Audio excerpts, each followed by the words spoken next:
Yes, mambo ni aje, mambo ni vipi ewe mwana PMTV. Karibu kwenye updates za kimichezo ambazo sisi bwana kwa muda huu tumeamua kudia na klabu ya Simba, klabu ambayo ishawahi kuweka historia ya kuweza kutwaa ligi kuu ya Tanzania bara mara 4 mtawalia, yani mara 4 mfululizo, na kwenye kuhakikisha klabu ya Simba inarejea kwenye zile levels ambazo ishawahi kuziset huko nyuma, ni klabu ya Simba imeamua kuanza kupitisha fagio ndani ya kikosi hicho ili kuhakikisha inaweza kuwasinya ama kusaini wachezaji ambao watakuwa bora zaidi na pengine kuirejesha klabu ya Simba katika ule utawala ambao wanalunyas walikuwa wameuzoea. Sasa katika maeneo ambayo klabu ya Simba imeanza kufanya maboresho ni eneo la golikipa. Klabu ya Simba mpaka sasa tunavyozungumza na wewe tayari wameshaingia sokoni kutafuta golikipa mpya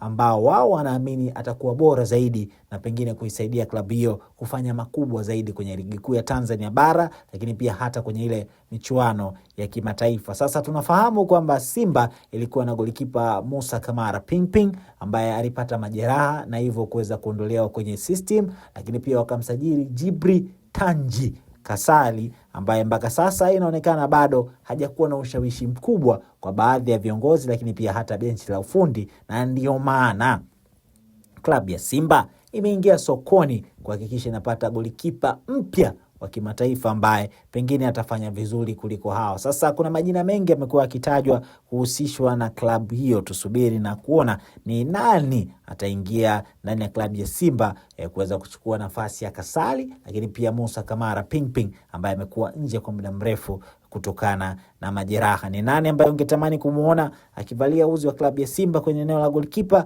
Basi fanya kutuachia comment yako hapo chini, lakini wakati unaacha comment yako usisahau kuacha pesa yako PMBet pale, kwa sababu pesa yako inaweza kugeuka kuwa gari, kwa sababu kwenye huu msimu wa kombe la dunia PMBet wamekuja na ofa maalum kwa ajili yako wewe mwana PMBet, kwa sababu wanataka kila mtu aweze kutembelea gari, na promotion yao ni kila Ijumaa kwenye wiki 6 mfululizo za kombe la dunia kutakuwa na draw ya Toyota IST ambayo itachezeshwa majira ya saa 4, na wale ambao walifanya bashiri zao kupitia PMBet wataingia kwenye draw ya kushindania Toyota IST hizo 6 ambazo zipo kwenye muda wote ambao World Cup itafanyika. Website yao ni pmbet.co.tz. Fanya bashiri zako hapo ili uingie kwenye kinyang'anyiro cha kuweza kugombea Toyota IST. Mimi naitwa Raymond Elias.